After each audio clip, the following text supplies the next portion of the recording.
Hey fellow bike people, the project bike is ready, so that means it's time for a bike check so you can see what I'm going to be riding this year.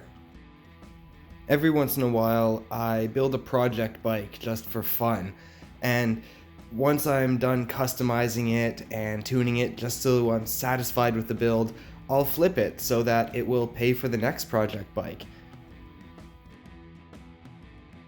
I do this with BMX bikes because they're really affordable to get something high-end, and I can always save my favorite parts off each build and replace them with generic ones before I flip it. And now that this one is almost the way I want it, I'm going to take it to work and put those last parts on.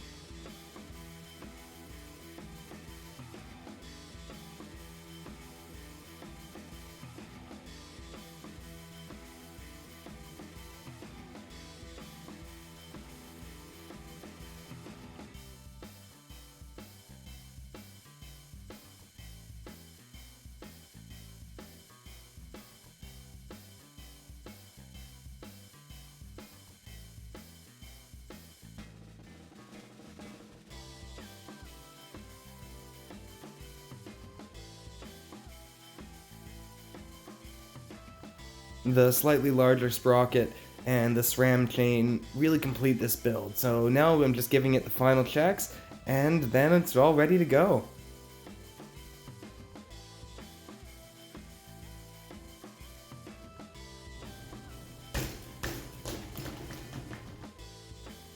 It passed the drop test, everything's all torqued down nice and tight. Man, this thing feels just how I wanted it to. This is awesome. This bike is a 2017 We the People Crysis. Now, I have a soft spot for We the People bikes. These things are a little on the expensive side, sure, and occasionally a bit more heavy than some of their competitors, but I really like them. They have a great ride quality, and they're damn near indestructible.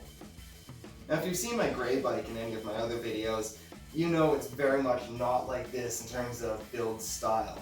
High-end BMX bikes, the frames are pretty much the same across the board. There's only a few degrees of difference and maybe like half an inch there between any given high-end frame and another one.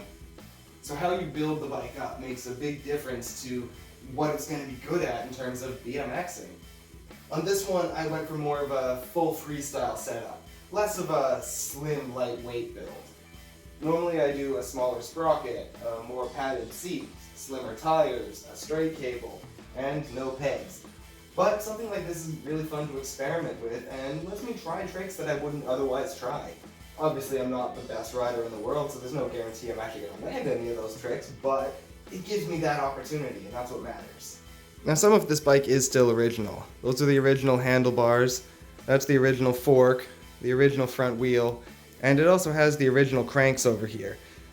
Those are all We the People's in-house parts, and some of them are non-branded, some of them are the Salt and Salt Plus parts, and there's even some McLat stuff in there.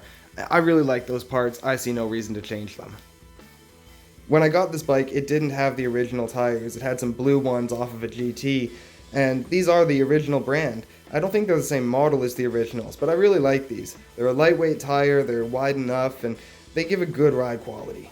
While the cranks are original, this tree sprocket is not. This is a really old sprocket.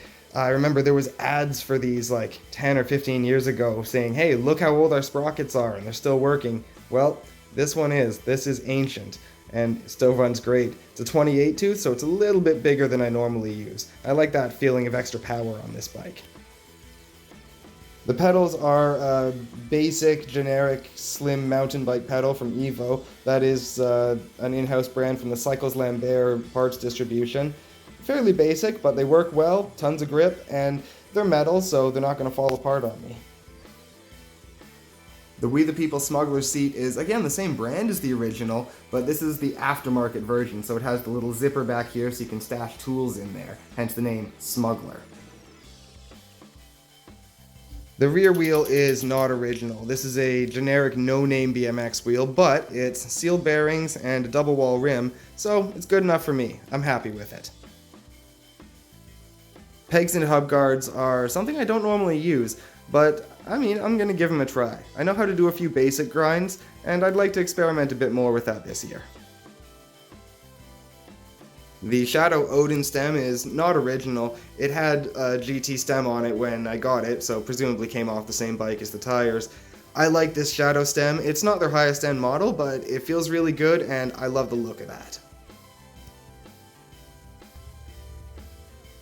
The brakes are running a gyro system, which is something I don't normally use because I don't really have enough tricks in the bag to be able to use it effectively. But I had all the parts sitting around here, and I figured I'd give it a try. Especially with the CNC gyro plate there, it doesn't feel as mushy as basic gyros normally do, so I'm happy with this. The Rant brake lever was a gift from TDK Riders. Shout out to you guys, you're awesome. And these grips, the ODI SLs, these are my favorite grips. They're soft and squishy, and even when you get a bit sweaty in the hands, they're pretty grippy still. I like these.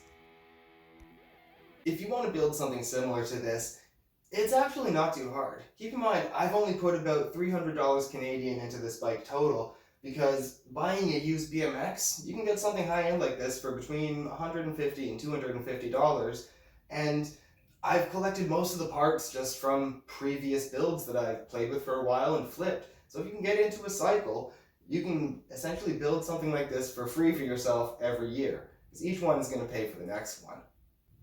Thanks for watching, and I hope to see you all out there in the spring.